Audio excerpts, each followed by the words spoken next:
Bom dia, meus irmãos. Bom dia a todos vocês. Hoje, nós temos que rezar muito no dia de hoje e sempre, né? Mas a gente está tendo que rezar porque mais intensificar as orações, porque acontecendo, meus irmãos, muita tragédia, muitas tragédias. Agora essa tragédia em Israel. A gente tem que se intensificar, pedir oração para que essa guerra não vá adiante. Muita gente inocente indo embora. Muita gente inocente sofrendo. Então a gente tem que pedir por eles, que devem, eu acredito, estarem até sem força. E chega uma época, uma hora, que a pessoa tem que buscar força. Tem que buscar. Então, e a força deles, nós temos que jogar nossa força daqui lá para chegar até eles, para refletir neles o reflexo. Então, a gente precisa estar em oração. Quem puder fazer jejum, até um jejum é bom. Nós temos que jogar para eles e emanar para eles a nossa fé, para que a deles não diminua. Eu vou rezar um Pai Nosso com a Ave Maria. Já rezei hoje um terço, já rezamos hoje um terço. Agora eu vou rezar um Pai Nosso com a Ave Maria, para que nós não desistamos de rezar pelos nossos irmãos. Pai nosso que estais no céu, santificado seja o vosso nome.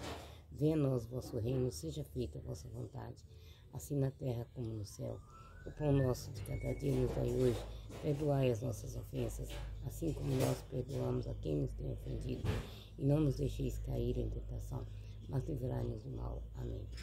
Ave Maria, cheia de graça, o Senhor é convosco. Bendita sois vós entre as mulheres, e bendito é o fruto do vosso ventre, Jesus. Santa Maria, Mãe de Deus, rogai por nós, pecadores, agora e na hora de nossa morte. Amém. Vinde, Espírito Santo, enchei os corações dos vossos fiéis, acendei neles o fogo do vosso amor. Enviai o vosso Espírito, e tudo será criado, e renovareis a face da terra. Oremos. Ó Deus, que instruíste os corações dos vossos fiéis com a luz do Espírito Santo, fazei que apreciemos retamente todas as coisas e gozemos sempre da sua divina consolação. Por Cristo nosso Senhor. Amém. Então, eu vou começar lendo o testemunho das obras, que está lá em João, na Bíblia, né? Está em João, no Evangelho de João, está no capítulo 9, no capítulo 10, está lá no versículo 22, o testemunho das obras. Celebrava-se então em Jerusalém a festa da dedicação. Era inverno. Jesus passeava no templo sob o pórtico de Salomão. Os judeus o rodeavam e lhes perguntaram: até quando nos deixará em dúvida? Se és o Messias, dize-nos claramente. Respondeu Jesus: já vos disse e não credes. As obras que faço em nome de meu Pai dão testemunho de mim, mas vós não credes, porque não sois de minhas ovelhas. Minhas ovelhas atendem a minha voz, eu as conheço e elas me seguem. Eu lhes dou a vida eterna, elas jamais perecerão, e ninguém as arrebatará de minha mão. Meu Pai que me deu as ovelhas é maior que todos, e ninguém pode arrebatá-las da mão de meu Pai. Eu e o Pai somos um. Novamente os judeus trouxeram pedras a fim de o apedrejarem.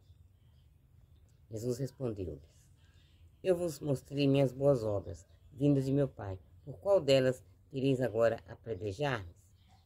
Os judeus lhe responderam: não é por uma boa obra que queremos apedrejar, mas por causa da blasfema e porque, sendo homem, te faz Deus. Replicou-lhe Jesus: não está escrito em vossa lei? Eu disse: vós sois deuses? Ora, se ela chama deuses aqueles a quem a palavra de Deus foi dirigida e a Escritura não pode ser anulada, por que dizeis tu blasfemas? Aquele a quem o Pai consagrou e enviou ao mundo. Porque eu disse: sou filho de Deus? Se não faço as obras de meu Pai, não creais em mim. Mas se as faço, Mesmo que não creiais em mim, crede nas obras, para que saibais e compreendais que o Pai está em mim e eu no Pai.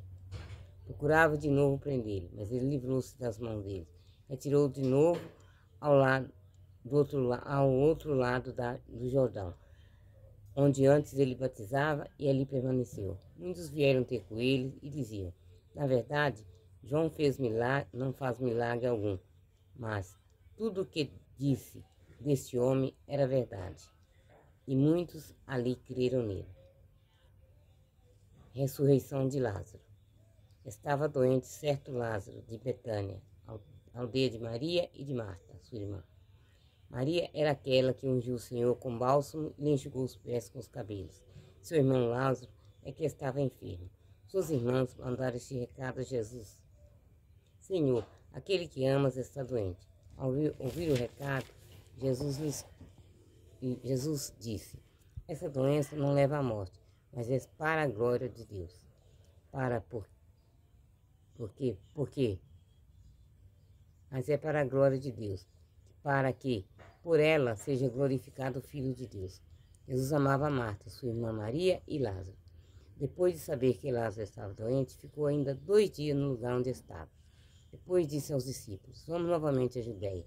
Os discípulos disseram: Mestre, ainda há poucos judeus queriam apedrejar-te e voltas para lá? Replicou Jesus: não são 12 as horas do dia? Se alguém anda de dia, não tropeça, porque vê a luz deste mundo. Mas se anda de noite, tropeça, porque nele não há luz. Disse isso e depois acrescentou: nosso amigo Lázaro está dormindo, mas vou despertá-lo. Disseram então os discípulos: Senhor, se ele está dormindo, vai sarar.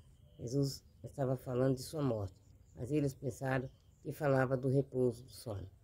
Então Jesus lhe disse abertamente: Lázaro morreu, e por vossa causa alegro-me por não ter estado lá, para que não creias, mas vamos até ele. Então Tomé, chamado Dídimo, aos condiscípulos, disse então Tomé: vamos lá.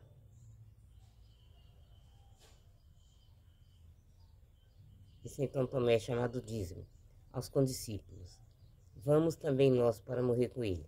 Quando Jesus chegou, já fazia 4 dias que Lázaro tinha sido sepultado. Betânia ficava perto de Jerusalém, a uns 15 estádios de distância, e muitos judeus tinham vindo à casa de Marta e Maria para consolá-las pela morte de seu irmão. Logo que Marta soube da chegada de Jesus, foi a seu encontro, e ao passo que Maria ficou em casa, Marta disse a Jesus: Senhor, se estivesse aqui, meu irmão não teria morrido. Mas, mesmo agora, sei que te dará tudo que lhe pedir, quanto lhe pedires. Disse-lhe Jesus: teu irmão ressuscitará. Eu sei, disse Marta, que ele ressuscitará na ressurreição, no último dia. Jesus afirmou-lhe: Eu sou a ressurreição e a vida. Aquele que crê em mim, ainda que morra, viverá. E todo aquele que vive e crê em mim, não morrerá jamais. Crês nisto? Marta respondeu: Sim, Senhor. Eu creio que tu és o Cristo, o Filho de Deus, aquele que vem ao mundo. Dito isso, saiu e foi chamar Maria, sua irmã, dizendo baixinho: O mestre está aí e te chama.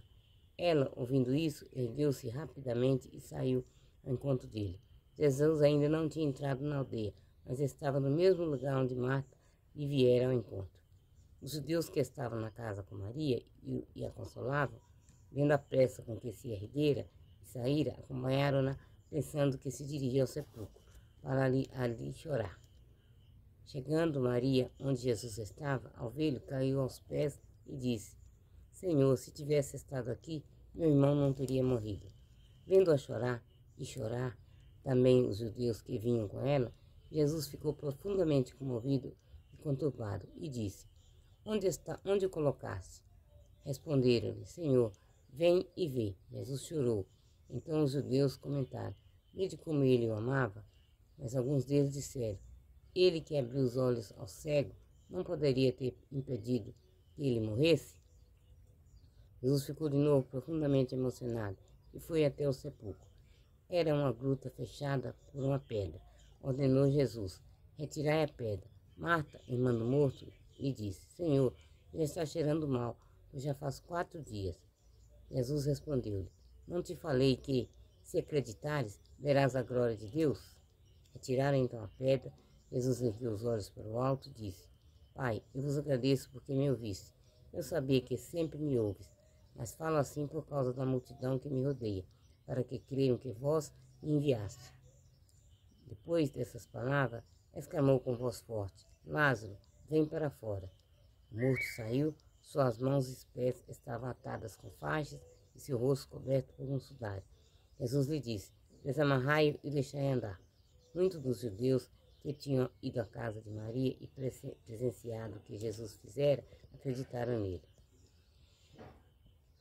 Conspiração contra Jesus. Alguns, porém, foram ter com os fariseus e contaram o que Jesus fizera. Convocaram então o sumo sacerdote e os fariseus do Sinédrio e disseram: Que faremos?